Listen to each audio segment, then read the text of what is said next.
Le Hamas a appelé à une journée de colère demain, justement, pour l'enterrement de son chef assassiné, Ismaël Haniyeh. Il y a eu des funérailles tôt ce matin en Iran, à Téhéran, pour rendre hommage à celui que l'ayatollah Ali Khamenei qualifie de remarquable combattant de la résistance palestinienne. La dépouille d'Ismaël Haniyeh doit ensuite être enterrée demain au Qatar, où, on le rappelle, il vivait en exil. On a dit son élimination sur le sol iranien est une humiliation pour Téhéran. Quels peuvent être les scénarios de la riposte iranienne? Je me tourne à nouveau vers vous, Hugo. On sait que la riposte iranienne s'organise. Eh bien oui, Marie-Aline, mais justement, regardez le nouveau président iranien. On le voit là, donc, à ces funérailles que vous évoquiez d'Ismaël Haniyeh. Eh bien, à peine 24 heures après sa prise de fonction, il préside un conseil de sécurité nationale avec les hauts gradés de l'armée iranienne pour préciser quelle sera la riposte. Cette riposte, c'est l'ayatollah Khamenei qui l'a ordonnée directement lors d'une de ses réunions d'urgence, car c'est bien le guide suprême qui tranchera de la manière dont l'Iran répliquera, je cite, « Avec cet acte, le régime sioniste criminel et terroriste a préparé le terrain pour un châtiment sévère pour lui-même et nous considérons qu'il est de notre devoir de venger le sang de Haniyeh. » Hugo, quelle forme peut prendre cette riposte ? Eh bien, le New York Times a pu parler donc à des responsables iraniens et 3 scénarios de riposte se dessinent. Première hypothèse, celle d'une attaque directe de missiles ou de drones sur des villes comme Tel Aviv ou Haïfa. Ce serait donc une attaque semblable à celle que Téhéran avait déjà lancée en avril dernier pour riposter contre le raid sur son ambassade en Syrie. Mais cette réponse pourrait sembler trop faible pour l'opinion iranienne qui considère qu'une ligne rouge a été franchie. Deuxième hypothèse, envisagée par les militaires contactés par le New York Times, donc une attaque coordonnée des alliés de l'Iran dans la région. C'est-à-dire que des missiles seraient tirés depuis l'Irak, depuis la Syrie, le Yémen, le Liban, ce qu'on appelle l'axe de résistance chiite, en direction d'Israël.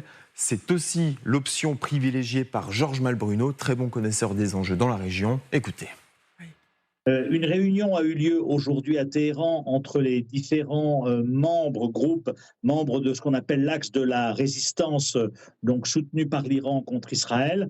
Et donc, il se dégage que l'Iran et ses relais devraient procéder à une attaque très vraisemblablement coordonnée, mais vraisemblablement également mesurée, parce que les uns et les autres ne veulent pas d'une guerre totale.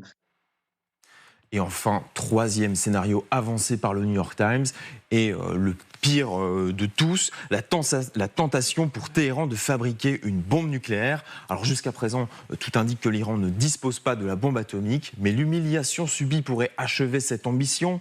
Cette attaque est une gifle énorme pour la place de l'Iran dans la région. Notre pays est humilié et notre appareil sécuritaire dans son ensemble est amoindri. Cela montre de sérieux vides dans nos renseignements.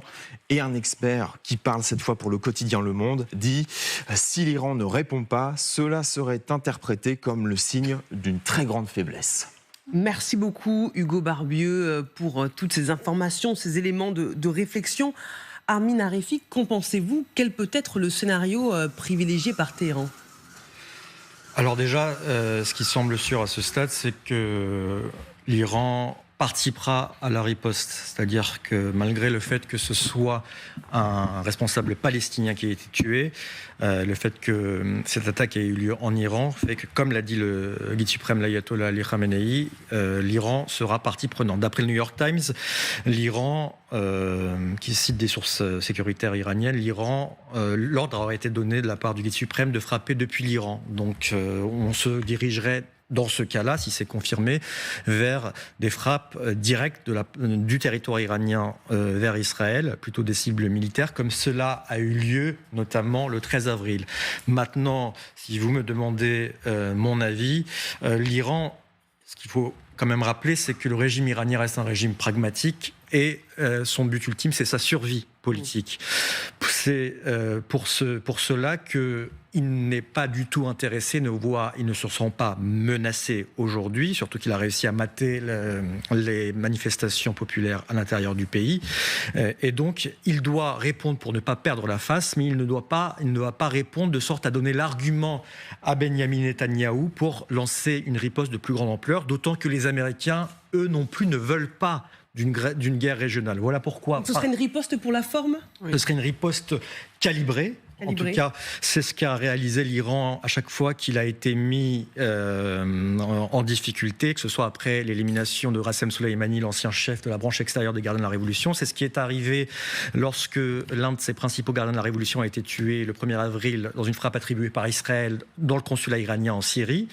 Et donc, c'est ce qui devrait arriver à nouveau. Maintenant, la grande différence, c'est que depuis le 7 octobre, l'Iran est le principal bénéficiaire en fait de la situation régionale et du fait qu'Israël est engagé dans une guerre à Gaza. L'Iran, comme le Hezbollah, son principal proxy, son principal allié au Liban, considère qu'Israël a vu sa dissuasion voler en éclats avec le 7 octobre et les massacres du Hamas, considère qu'Israël est en train de s'engluer dans le conflit à Gaza et que dans tous les cas, l'Iran sort gagnant. Voilà pourquoi aujourd'hui, il a quand même reçu cette gifle, la République islamique a reçu cette gifle, elle doit répondre. Maintenant, je ne vois pas à un seul instant le régime iranien donner l'argument, encore une fois, à Benyamin Netanyahou, qui lui, peut-être ne verrait pas d'un très mauvais œil que les Américains arrivent à la rescousse d'Israël alors qu'ils peinent à vaincre le Hamas à Gaza et qu'ils peinent à rétablir leur dissuasion avec le Hezbollah. Il ne faut pas oublier qu'environ 85 000 Israéliens ont été déplacés par les tirs de roquettes du Hezbollah en soutien au Hamas depuis le 8 octobre et que ces personnes sont toujours déplacées au sein du pays et ne peuvent plus revenir dans le nord. Donc l'Iran estime que cet axe de la résistance est en train qu'il appelle le cercle de feu est en train d'encercler Israël avec les rebelles houthis au Yémen, avec les milices chiites syriennes et irakiennes en Syrie et en Irak, avec le Hezbollah au Liban, qui harcèle et frappe Israël au quotidien depuis maintenant 10 mois. Il ne voit aucun intérêt à changer cette équation. Maintenant, il ne faut pas oublier, dernière chose, que le coup aujourd'hui, la gifle est tellement forte qu'il pourrait, comme je le disais au départ, il serait possible que l'Iran participe, mais que participe davantage à une action coordonnée. C'est le sens de ce que disait Georges Malbonnet tout à l'heure, à savoir cette réunion qui a eu lieu avec des représentants du djihad islamique palestinien, du Hamas et des gardiens de la Révolution, plutôt qu'une frappe directe. Maintenant, l'Iran a tellement eu l'habitude ces dernières années de déjouer les pronostics qu'on ne sait jamais, mais ce qui est sûr, c'est que ce régime, qui est bien sûr une dictature, une théocratie, est tout sauf suicidaire et qu'il n'est pas dans son intérêt, en tout cas pour l'instant, même chose pour le Hezbollah, de provoquer Israël dans un conflit de grande ampleur.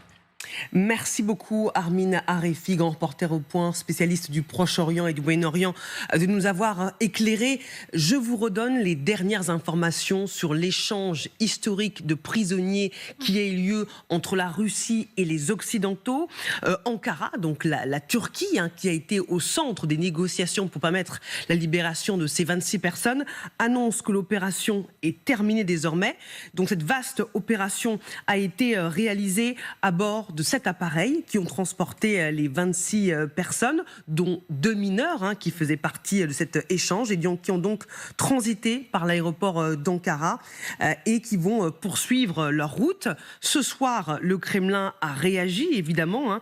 La Russie est satisfaite du retour de ces prisonniers et remercie les pays qui ont contribué à l'échange. Poutine a gracié les prisonniers échangés avec les Occidentaux.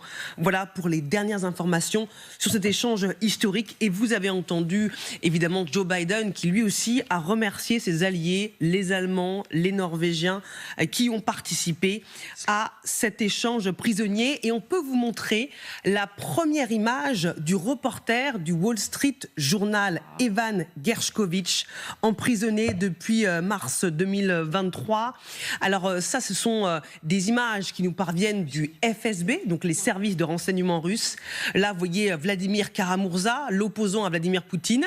Et vous voyez de nouveau Evan Gershkovich et Paul Whelan, le marine américain, donc, qui a également été libéré. Donc ces images ont été fournies par les Russes, qui nous montrent leur voyage, qui nous montrent leur progression vers l'appareil qui va permettre leur arrivée à Ankara et leur libération. Au total, 26 prisonniers qui ont été libérés. Vous voyez le soulagement du reporter du Wall Street Journal qui restait presque 1 an et demi en prison, faussement accusé d'espionnage. Évidemment, Vladimir Poutine savait que le fait de garder ce reporter américain lui permettrait d'obtenir une monnaie d'échange qui lui a permis de récupérer son tueur à gages Krasikov qui, lui, était détenu en Allemagne. Évidemment, LCI reviendra largement ce soir sur cette opération désormais terminée. C'est ce qu'a annoncé la